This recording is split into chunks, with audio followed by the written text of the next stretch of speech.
Hey guys, I am back and I wanted to talk a little bit about this update because I have some concerns. It's good in a couple areas, but it's also not great in others, and I need to talk about it. So, first of all, just a little bit of an overview. This is all stuff that will be coming in about a week. As you can see, the 6th of next month. This is going to bring Honors Gauntlet, which is basically live arena. It's going to bring 3 more stages for each gear raid, so 9 total, and Guild War quote unquote new optimization. I'm going to go through it impartially, just explain what it is, go over what is good about it, and why I am kind of uneasy about this stuff being added. So please bear with me and hear me out. First of all, Honors Gauntlet PvP. Essentially, we are going to have a beta season to kind of work out the kinks. Now, something that is a little bit worrying for me is it doesn't seem like anything was really changed from Forerunner to Global. I know there were a lot of things to work out, and it is kind of worrying that nothing changed. But that's besides the point. The way this works, you could read the fine details here, but basically the way it works is there are 3 modes. You are not allowed to overlap heroes. So when you pick a hero for one, let's say you want to use Ingrid for AoE and single target, well, you can't. You have to pick only one. And whatever characters you use in, say, AoE cannot be used in any of the other ones. So keep that in mind. That is one of the main gimmicks. And I really like that. I think it's really cool. The live arena also has these things called commander skills. Essentially, you're allowed to pick one of them. Some of them are passive, so permanent, basically. And then the active skills you can click at any time. We have Ace in the Hole. Allied base gains offensive capabilities, dealing true damage based on max HP to monsters in range. Cost recovery is reduced for your opponents. It reduces allied cost recovery rate. There's a lot of things here. You could read through it all. Inflict stun on all enemy heroes. The heroes with stun cannot act. Sleep on all enemy heroes. Fatigue on all enemy heroes. There's a lot happening here. And it's very creative. Very cool. And I really like random, but I'll go over that in a second.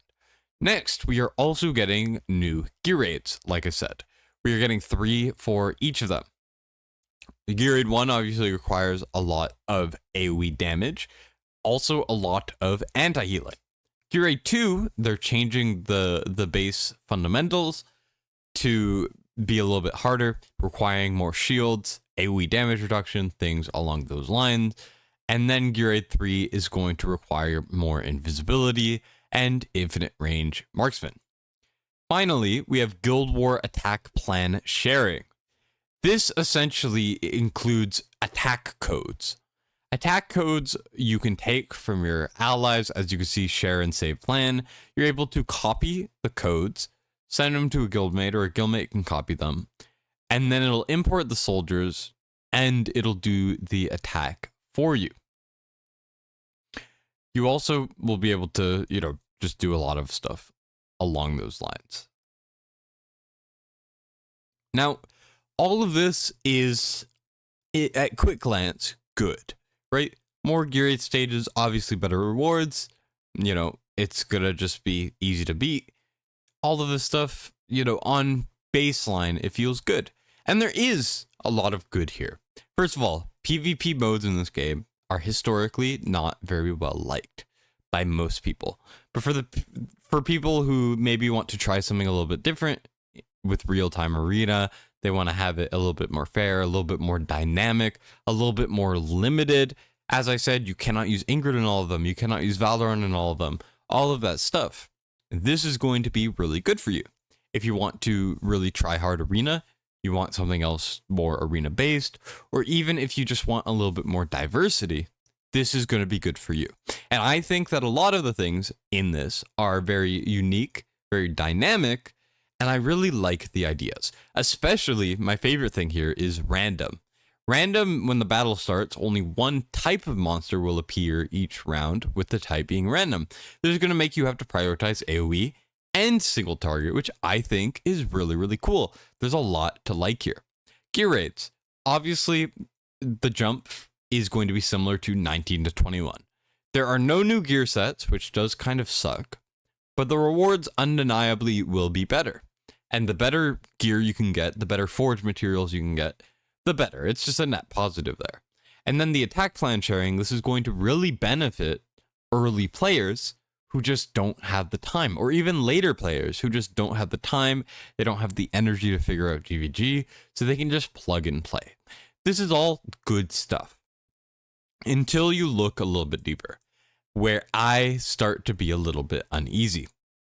Like I said before, the PvP mode, the real-time arena, does not seem to be very changed compared to Forerunner. And I tried it on Forerunner, and it was honestly not a great experience.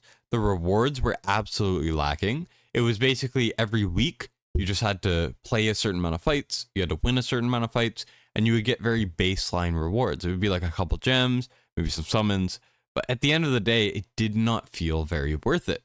It also was very unbalanced. There were a couple abilities like this that were pretty strong, but one above them all was Colossal Stun.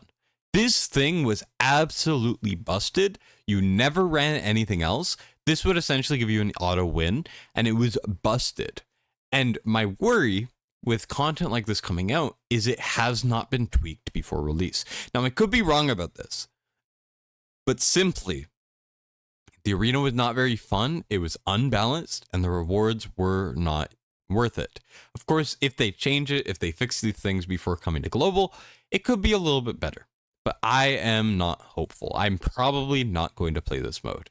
Now, maybe some people will like it, but also this is going to be a very, high floor content. Once again, you're going to need to go up against other players. You're going to need like 30 units for this. So it's going to be a little rough for a majority of players. But that's besides the point. Moving on to gear raids. I honestly think this was a very lazy update when it comes to gear raids. Gear raids have been in the game since release. We've had stages up to 21 for forever. And they were very hard when they came out. They got nerfed eventually. But overall, you would get it eventually.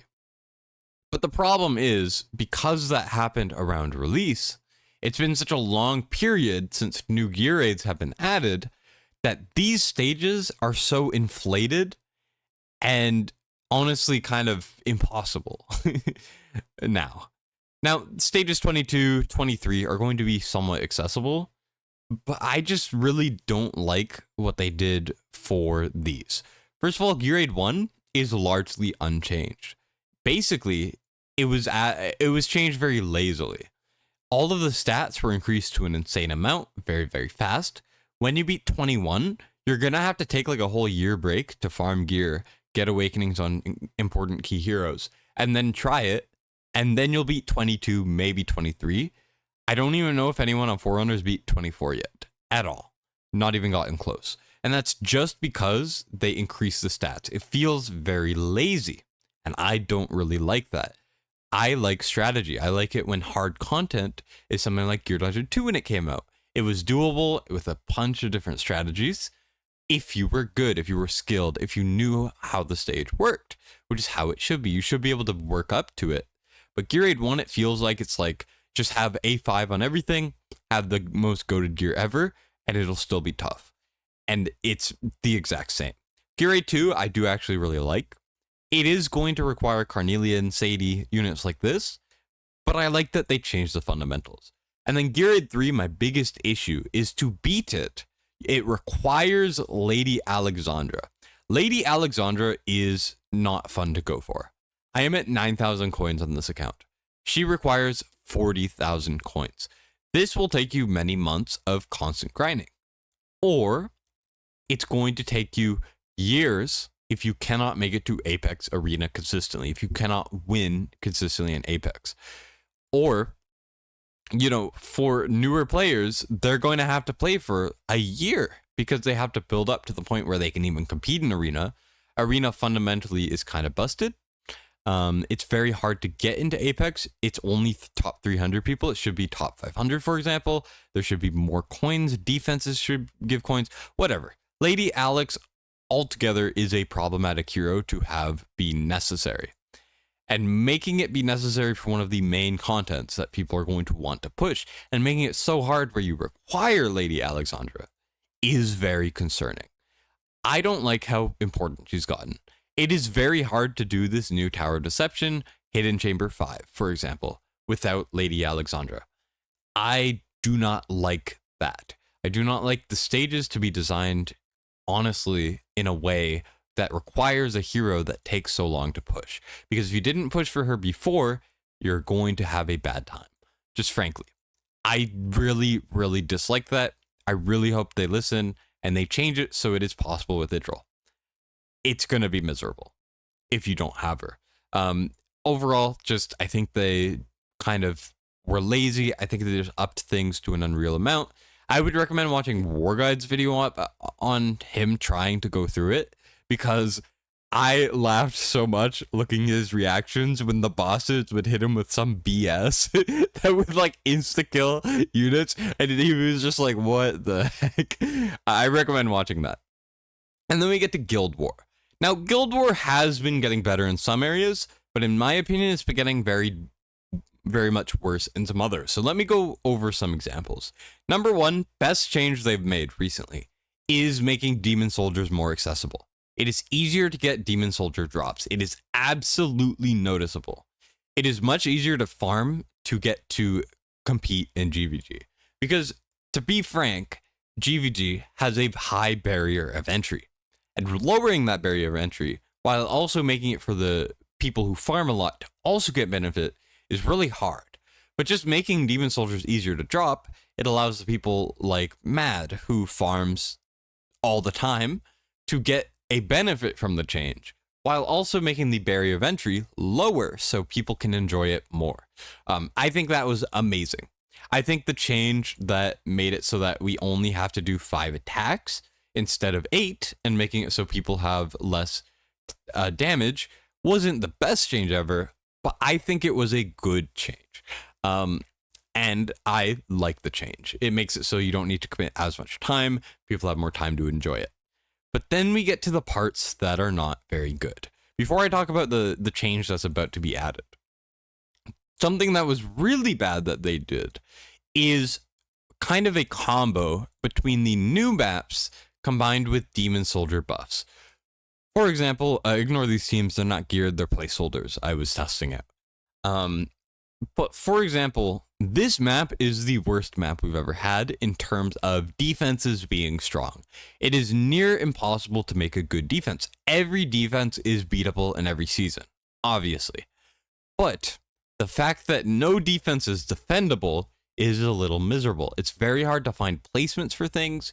It's very hard to, come up with good teams. And even when you come up with those, it's a pairing with the Demon Soldier buffs that makes it almost impossible to deal with. Demon Soldiers have been buffed in 2 ways. One of them is I'm pretty sure, lowered the defense, but increased the HP, which overall is a buff, to put it simply. And they also added these level 7 skills. So at high level GvG, they are getting damage reduction, 25% if you get them level 7. And even beyond then, you're getting more HP, which allows them to stay alive longer. It is harder to kill them. There's a lot of things like this that have happened. You cannot make the maps impossible to defend. I realized that they were trying to make Angry less viable, but you cannot make things this hard to defend while buffing Demon Soldiers. And even then, they're going to buff Lords even more in one of the patch notes. Now, that might not go through, but that is a problem.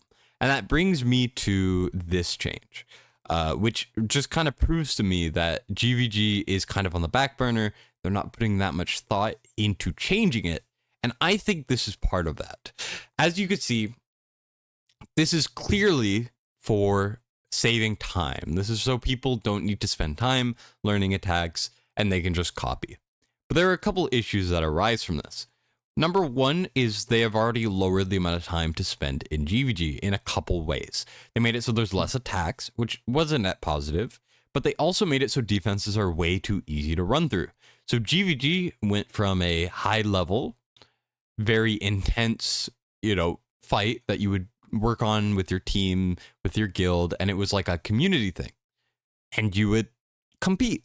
But now it's just kind of you walk through, and there's really no time getting committed, and this kind of pushes towards that. And this also kind of makes it so you don't need to play it, which is a little rough. I don't like that personally. But beyond that point, autos in this game are historically very inconsistent. And what this does is it also takes into account your BP and your demon soldier levels. So for most people, what this is going to do is this is going to promote people in the guild being lazy or just wanting to immediately get this stuff over with. They're going to put in the attack plans and they're going to lose because they just don't have the BP for it. And I guarantee this is going to cause more issues than it would otherwise. It's just going to be a lot of people losing. It's going to be a lot of people failing. And trust me when I say that this is not going to be a good system. And like I said, it makes GvG more of a forgotten mode. GvG, to put it simply, is the main thing holding a large amount of players in the game. Without GvG, there's nothing for a lot of high accounts to work towards. Obviously, Abyss came out, which is good to hold people over. You know, there's new, harder content, which is good. But at the end of the day, the rock for content is GvG for a lot of people. While this change is good for the players that don't really care about GvG, for the people that do, this is kind of a problem. But to put it simply, you don't have to appreciate GvG or care about GvG to realize that this is kind of just a combination of things that are trying to make GvG not really a mode anymore, which is what it looks like to me. And that is a problem because it's what keeps people in and keeps people playing.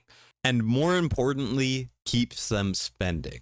Because without a high ceiling of a competitive mode like PvP, and let's be honest, Arena does not cut it, you're not going to have any reason to keep the top players, the top spenders, to continue spending.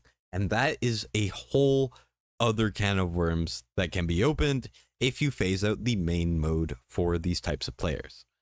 Overall, I am uneasy about these changes. I think that they are either lazy, they are worrying, or there are just some things, you know, that are promoting that less care is going to be put into these modes, which I think need a little bit more thought. Overall, I like that we're getting new content. I like that they're thinking about older stages, they're expanding. I think that's all good. But I'm really not as excited as I thought I would be at the sight of this new content. So thank you guys for watching. Let me know if you agree. If you disagree, please keep it civil in the comments. You do not have to agree with me at all. It is just an opinion. I appreciate you guys so much for watching. Let me know if you are excited. And that is it for me, Destined, signing out.